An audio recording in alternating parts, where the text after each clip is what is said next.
ఆత్మబంధువులందరికీ నమస్కారము. ఈరోజు రమణ మహర్షుల వారు చెప్పినటువంటి ఆధ్యాత్మిక కథలలో భాగంగా మౌన సమాధానము గురించి చెప్పిన రమణ మహర్షుల వారి వివరణ. ఒకనాడు మహర్షుల వారు వారిని శ్రీరామకృష్ణ మిషన్ నుండి వచ్చిన లక్ష్మణ్ అను బ్రహ్మచారి ఈ విధముగా అడిగాడు.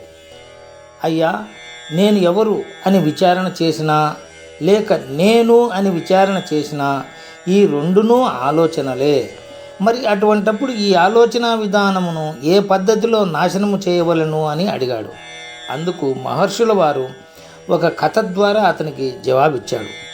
సీత అమ్మవారు మరియు శ్రీరామచంద్రుల వారు వనవాసము చేయు సమయములో ఒకనాడు అక్కడికి వచ్చిన ఋషిపత్నులందరూ సీతమ్మ వారిని, అమ్మ, శ్రీరాముల వారిని చూపించమని అడిగారు. ఎందుకంటే శ్రీరాముల వారు కూడా మునివేషధారి అయి ఉన్నాడు. వారు అక్కడ ఉన్న ఇతర మునులను చూపించుతూ శ్రీరాముడు ఇతడేనా అని అడిగినప్పుడు ఆమె తిరస్కరించుతూ వచ్చింది. కానీ శ్రీరాముల వారిని చూపించినప్పుడు ఆమె ఏమీ మాట్లాడకుండా తల దించుకునింది. ఆ రకంగా అమ్మవారు మౌన సమాధానము ఇచ్చింది. అదేవిధముగా వేదములు కూడా నేతి నేతి అనగా ఇది కాదు ఇది కాదు అని తెలియచేస్తూ ఇక మిగిలింది మౌనమే అని చెబుతాయి. అదే వేదముల యొక్క నిజమైన స్థితి, మరియు అదియే మౌన సమాధానం యొక్క అర్థము. ఎప్పుడైతే నేను అని ఆలోచన యొక్క మూలస్థానము లేక జన్మస్థానమునకు చేరుకుంటామో ఆ నేను అను ఆలోచన అదృశ్యమవుతుంది.